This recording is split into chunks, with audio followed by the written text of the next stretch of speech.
So the third of our 8 insights from across our election comparison study was that digital technologies and access to digital technologies allow the disruption of political processes. So when these technologies first came along, there was a lot of interest and excitement about the ability of internet technologies and then later social media to break what was seen as a control of a small number of traditional media outlets over the dissemination of political information.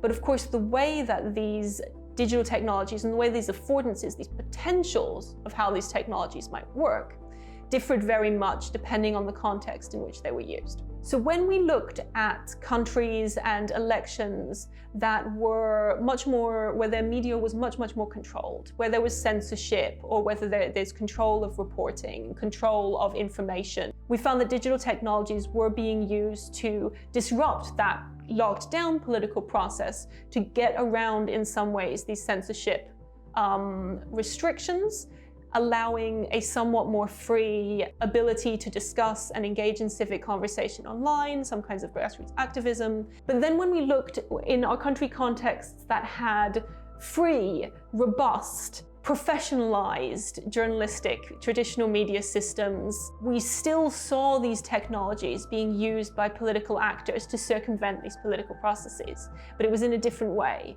in the sense that they were used often by illiberal actors or challengers from outside of the system to get past the traditional media system, potentially because of the scrutiny or the transparency or the lack of control of the narrative, because using social media, politicians and power holders can control much more what's being said, speaking directly to populations, target populations, and tailor what's being said for different people. And you're probably familiar with this kind of thing in the US, where Trump has consistently attacked the traditional press in the US as fake, as biased, as attacking him, creating this victim narrative, and even established his own social media platform, Truth Social, after he was banned from Facebook and Twitter following the US Capitol insurrection on January 6th.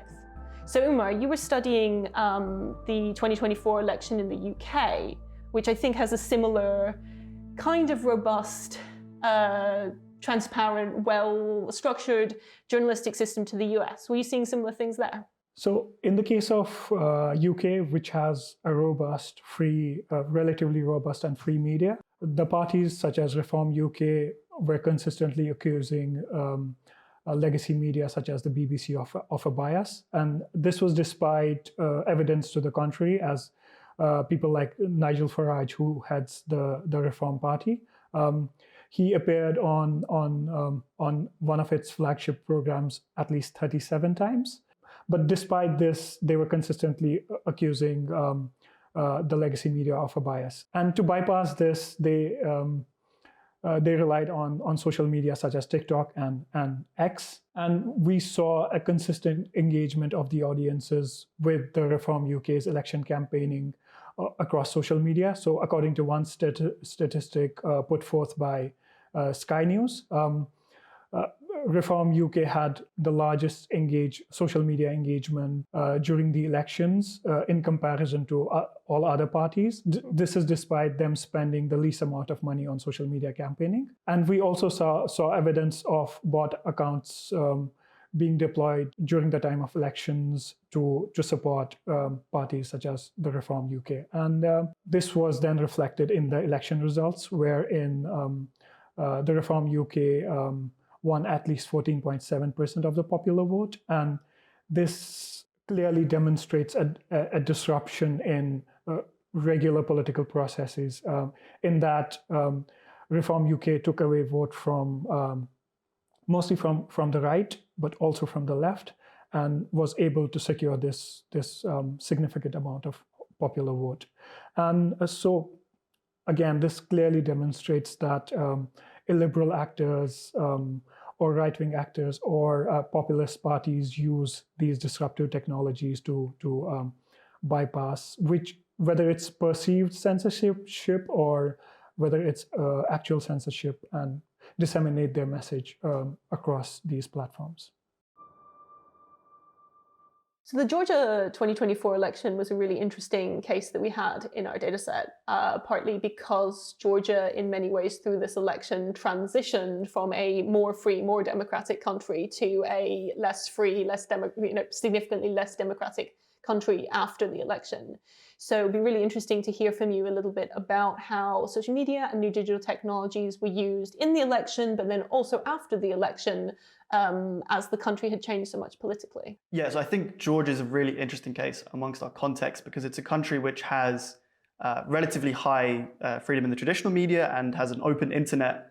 So it has high levels of internet freedoms within the country, which before the election allowed for a very lively debate. I mean, it was a very polarized debate. We saw the party in power, Georgian Dream, using social media to directly attack their opponents, and they built up basically using this conspiracy theory that the European Union and these liberal actors within Europe were trying to drag Georgia into the Ukraine conflict, and also suggesting that these European liberals are trying to detract from Georgia's traditional values. They use this as a means to attack their opponents and say these are foreign agents of this European conspiracy. On the other side, the opposition to the government also used social media in this very adversarial way, where they attacked Georgian Dream for being, as they perceived it, loyal to the Russian interests in the country.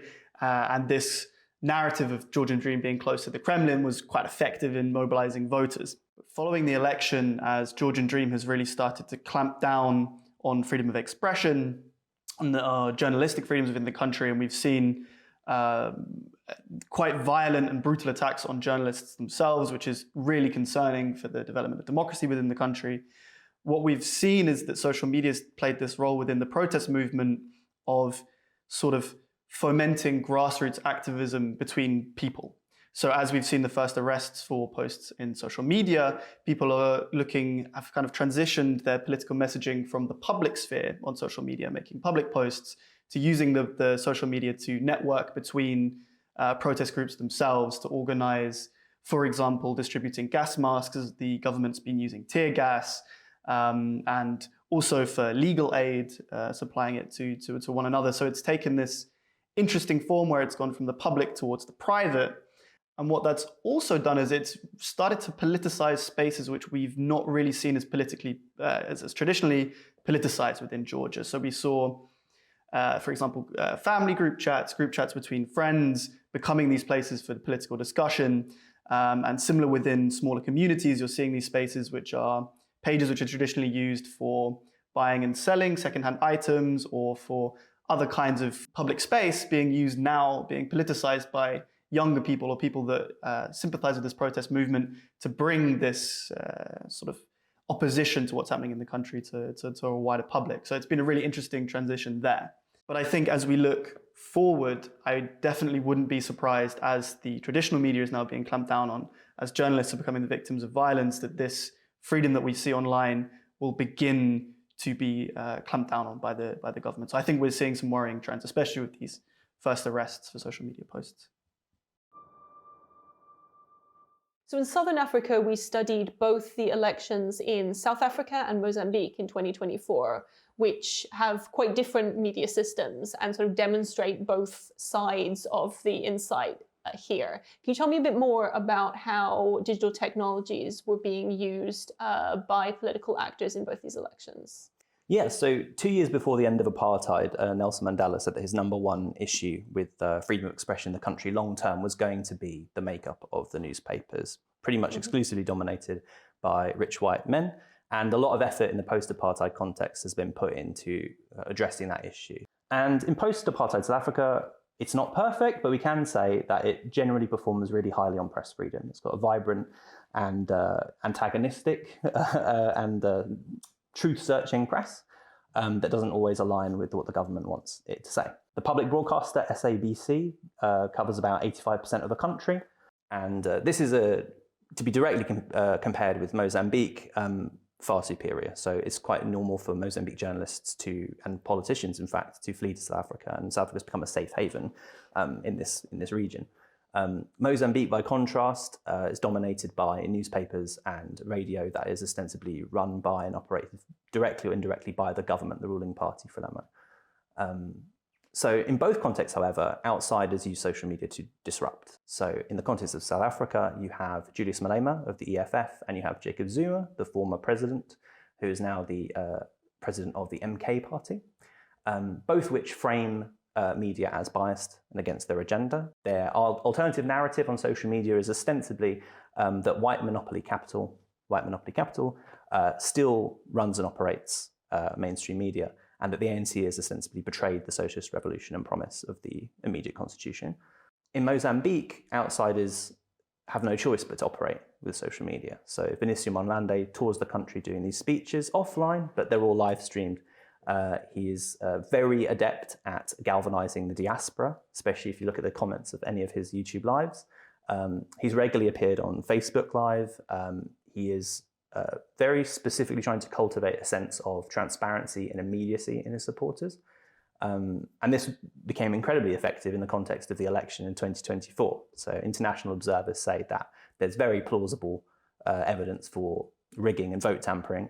Daniel Chapo and Frelimo claim victory with over 70% of the vote, and Monlande basically has to flee the country. He flees to South Africa, and he's straight on Facebook Live, updating his followers about his safety concerns, calling for an end to the protests, and saying that he's willing to work with government officials in the future. And without that capacity to bypass judicial media, it'd be much harder for Monlande to have built the kind of audience that can allow him to claim that he in fact won the national election.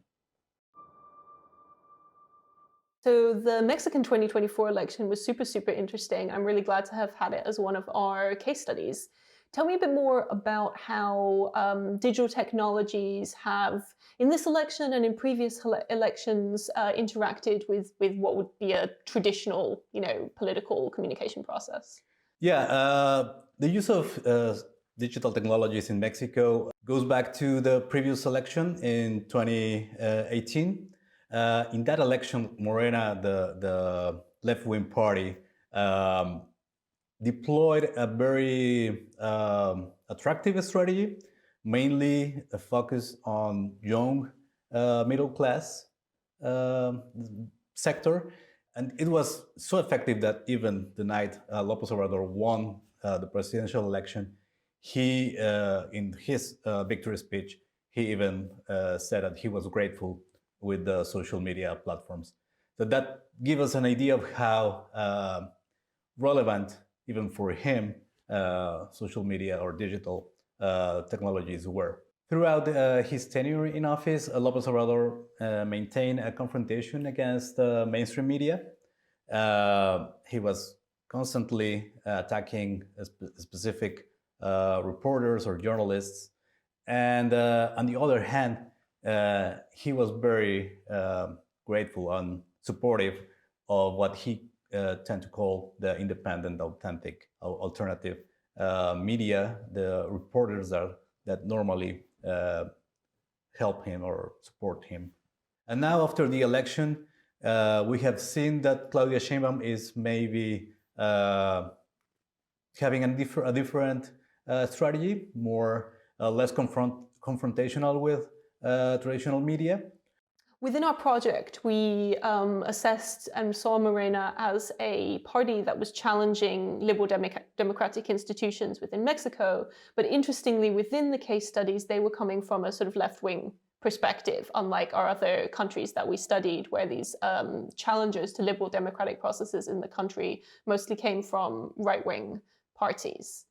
Can you tell me a little bit more about how Morena, as a challenger and a left-wing challenger to the country's political processes, might have differed from some of the other parties in their use of technologies in these elections? Well, Morena has been very active on social media. They deployed a good strategy, a very effective strategy. They are very popular among young people, mainly. We need more research on that, but we could intuitively say that how they use these technologies have had a good impact on young voters. And the other parties, they have been in the political system for a long time, and their use of this technology seems a bit more stiff, less innovative. It's not that Morena is very innovative, but maybe has found a better way to communicate using these technologies with the users. Mm-hmm. So even though Morena were in power under López Obrador for a while, we still see them as a challenger outside New Party in the way they're using technology, right? Yeah, because Morena was founded in 2014, whereas the others were the other parties. At least the most relevant parties were founded in the beginning of the 20th century. That's such an interesting contrast in the sense that in democratic political theory, we think of the role of the media and the service that they provide as providing a check and balance on the government. But then, of course, members of the government think of the service not as providing a check and balance on them, but as supporting them. This is just such a clear example of this insight. Thanks very much.